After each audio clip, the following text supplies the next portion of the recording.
Hello and welcome to another episode of What's Inside. Today we are looking at Letter Tycoon from Brad Brooks. The company name is Squirmy or Breaking Games? Breaking Games, I think. Yeah, technically Breaking Games. Put out by Ad Magic, Squirmy Beast Inc., and Breaking Games. Now, I played this at Origins back in, I think, 2015. And it is a winner of Mensa Select, and it deserves it. I think this is a fascinating game. A lot of people probably aren't going to like this game. It's definitely more of a niche game. But I thought it was a lot of fun. And I look forward to playing it. Now, basically, you're buying letters. So that it's this weird, like a Monopoly with letters. So it's 30 to 45 minutes, ages 8 and up, 2 to 5 players. I enjoyed it. I thought it was fun. It was a quirky, weird game. It's got like this retro look to everything. So build words, buy letters, score points. Let me read you the back of the box here. Use your hand of 7 cards plus any of the 3 community cards to make a word worth valuable money and stocks. Collect patents to earn royalties and invoke unique privileges. Patents, money, and stocks add up to victory. Create the most valuable empire and you can become the Letter Tycoon. Now inside here we're going to find 102 letter factory cards, 26 letter patents, 35 coins, 18 stock certificates, 4 gold cards, 5 scoring reference, and 1 Zeppelin starter marker. Now this does contain small parts, so it's not for kids 3 and under, but really they shouldn't be playing it anyway. So this one does average around 35 bucks. You can see the price tag there. And honestly, I thought it was worth the money. I enjoyed the game, like I said, so let's open this up, take a look at it, and I'll show you what we got here.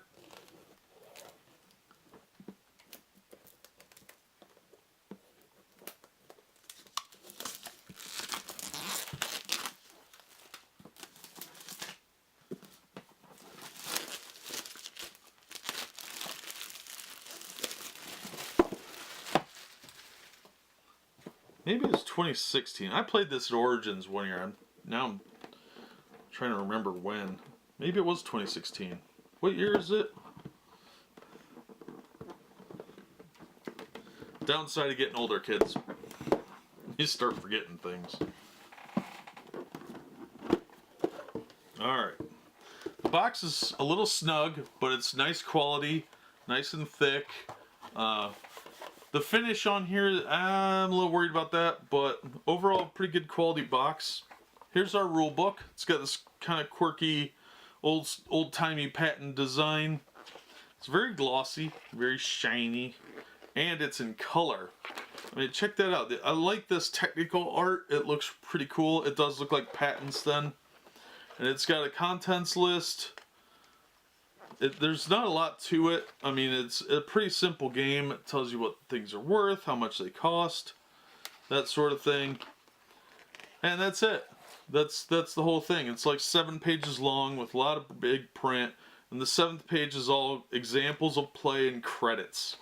And game, how to score, what you need to win, that sort of thing, what your points are. So, yeah, pretty neat little rule book, very well laid out. Alright, then we've got our Letter Tycoon little sheet here. It's got all the letters on it. Like A is for apple cider factory, B is the bottling plant, etc. This is just, I think, some neat little thing they gave you. I don't know. Now notice how this is laid out. The tray is a little... that's a little questionable. But we've got a ton of cards here to go through. Here we've got a little advertising thing from Breaking Games. And this is a little noisy, actually. This is kind of cheaply made. But it's thick. So it folds out. It's got the different games they make. So, yeah. Well, I've never heard of most of these games. The one I have heard of, which we will be looking at, somewhere down the line is Poop the Game. And a game called Poop, I couldn't really turn down. There are different versions of that one. And I've got one of them, and eventually we will be looking at it. Alright, so here's our first player marker. Let's see if I can get this out carefully. And it's just a black Zeppelin. Looks kind of neat. Zeppelins are cool. Very retro, 1930s look.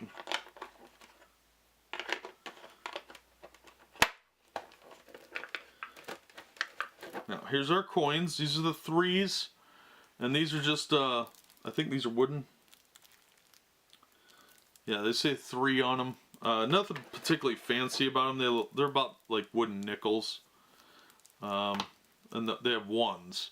So that's why you don't get a whole lot of them.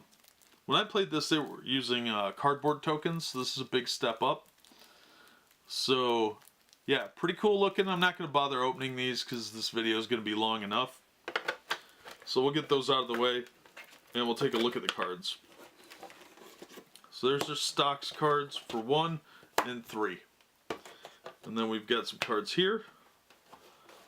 Some more cards. This is a big old stack. And then we've got the little patent cards. So let me get the box out of the way and adjust the camera, and we'll be right back. Okay, so let's start with these here, because this is the smallest one.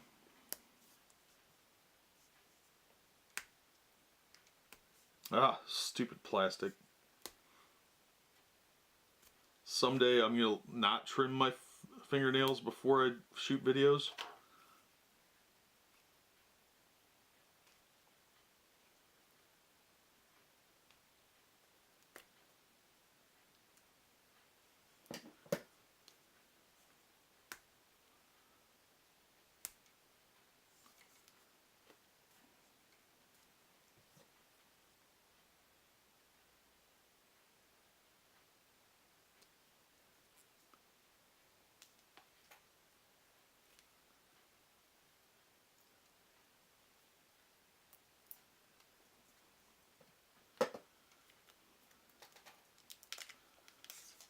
There we go.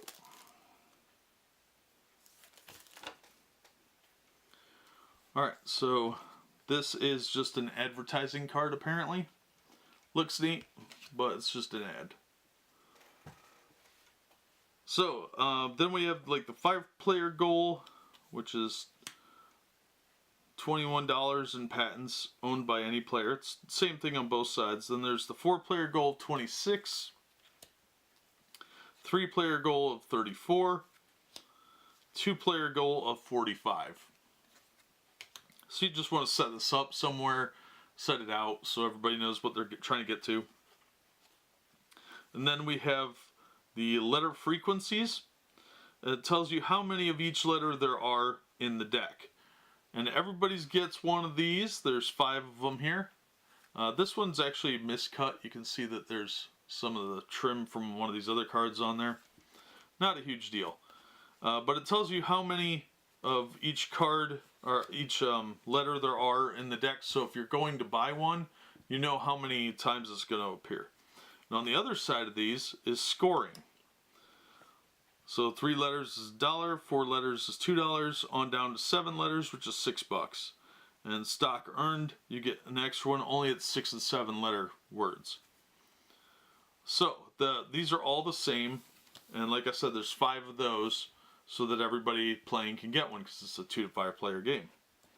So that's nice. So make sure these are there. That's kind of important for everybody to have. Then let's take a look at the big deck, because why not? Now this is just our letter cards.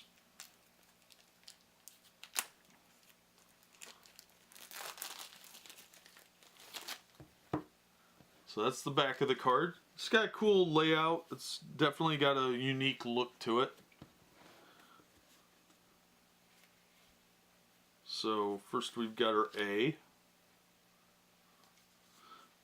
And it tells you $8 down there and 1 out of 9. So there's 9 of these.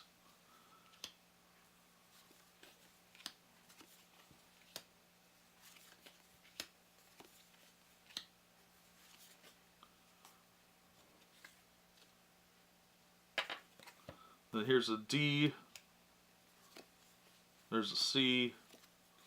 There's another C. There's a B. Another B. Looks like there's two B's. There's another A. The other A. There's an E. There's 12 of those. That's a good one to pick up. There's a D.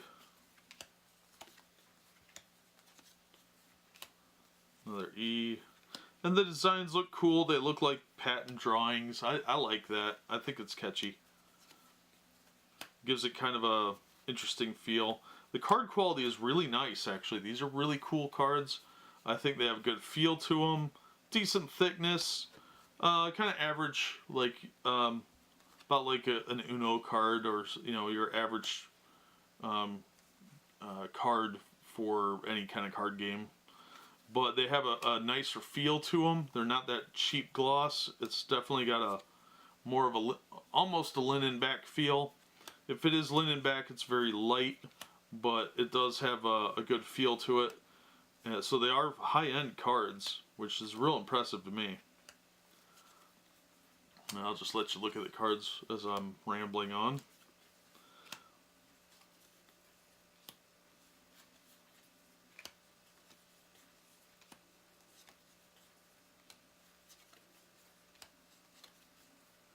So shuffling this big deck might be a bit of an issue for some people, especially younger players. So you might have to break it down into 2 or 3 decks to shuffle together. But there's a lot of cards here. And if you play this a lot, you'll probably want to get some protective sleeves, because the backs are just generic design. So you could get some regular card protectors for them. And I don't think that'd be a big issue. There's the Y. Notice the difference there.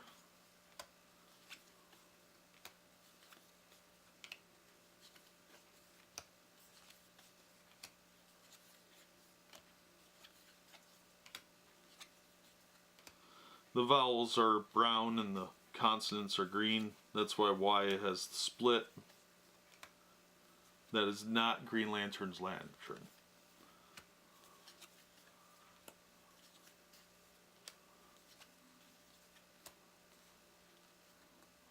So yeah, I think they did a real good job with the cards. The thickness of everything is good. The wooden coins look good. I like that actually, because plastic ones tend to get kind of cheap or broken, and cardboard ones get crushed fairly easily. But wood ones add a little weight to it and a little bit more classy feel.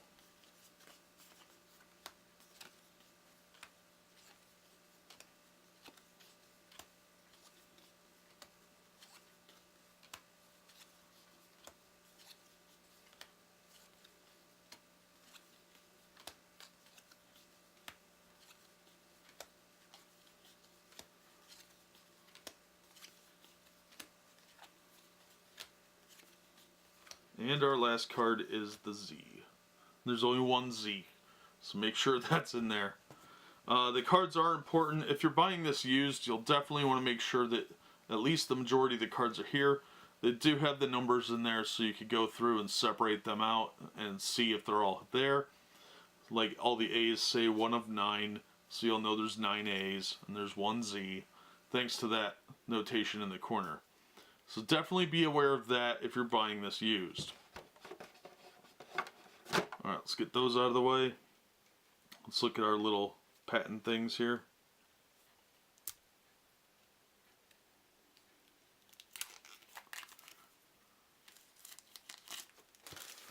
Alright.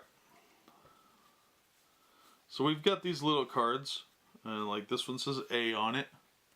It says $8. Then you flip it over. It's the same thing! Holy crap!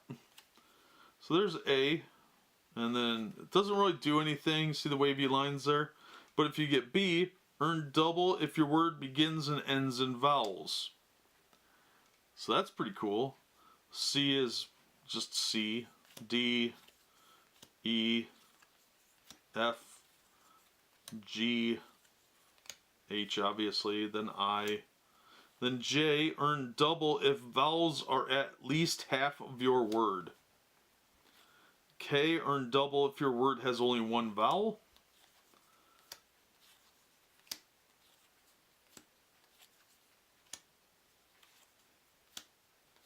Then Q, you may replace a card to start your turn. And you'll notice the price values differ. Like the Q is only $2, but R is $6. S is $6. T is $8. U is $3. Then V is only $2, but you may build 2 words, which is pretty nice actually for scoring. Then W, X allows you may use 1 letter card twice, which can really help you out, especially if you're working on a weird word like jazz or something like that, because there's only 1 Z in the deck. And we got Y, and lastly Z, you may add an S to the end of your words. So adding an S to the end of the word increases the value, so that's really nice too. So these are essential, obviously. Some of them have nothing, some have a bonus, which is really cool. So really nice. Those are also nicely made cards, good thickness. Don't need to be shuffled a lot, so I'm not as worried about those.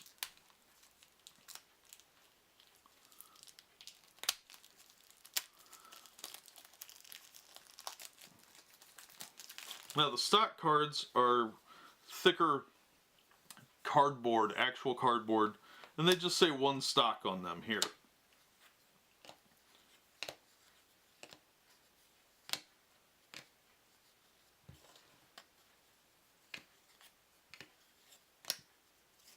And you got 12 of them.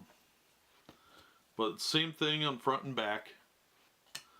Nice simplistic 1930s, almost Art Deco style design. Pretty cute. But they're nice and thick. These are going to hold up really well, I think. So we get those out of the way. Then there's the 3 stocks, which are effectively the exact same thing, only with the number 3 and they're black. And you get a lot less of them. You get 6 of these, whereas the other ones you got 12. So, and these are used as victory points.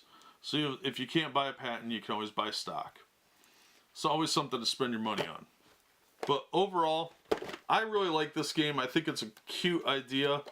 A lot of people probably aren't going to like it, like I said, because it's maybe not as competitive as they want, or not as challenging, and it seems more like a party game.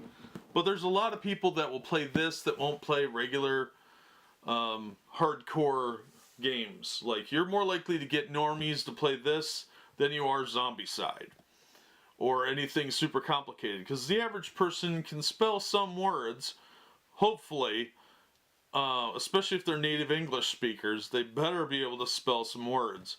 So you draw some cards. It's sort of like a more complicated version of Scrabble, but I think a more fun version, because I hate Scrabble. I hate it with a burning passion of 1,000 suns. This game was a lot of fun to play. I played it a couple times at Origins, like I said, and I had a blast. I thought it was a lot of fun. Nice, leisurely, kind of sit around talking with old friends kind of game, so you don't have to pay too close of attention. It's not super competitive. It's just more of a casual competition type game. And it definitely has a feel that average people will be able to pick up fairly easy, and you play once or twice and you've got the concept down pretty simply. So it's not a complicated game, and you can play 2 to 5 players, and it only takes about a half an hour to play. It says half hour to 45 minutes. I think it's a little less than that, depending if you're chatting or not. But yeah, I think you could get normal people to play this. Plus, it is a Mensa Select winner, so that even gives you a little indication that there's different levels of complexity to the game. So it was a lot of fun, I thought, and I highly recommend getting this one. But that'll do it for this episode. As always, thank you so much for watching and supporting the channel, and we hope to see you on the next episode of What's Inside.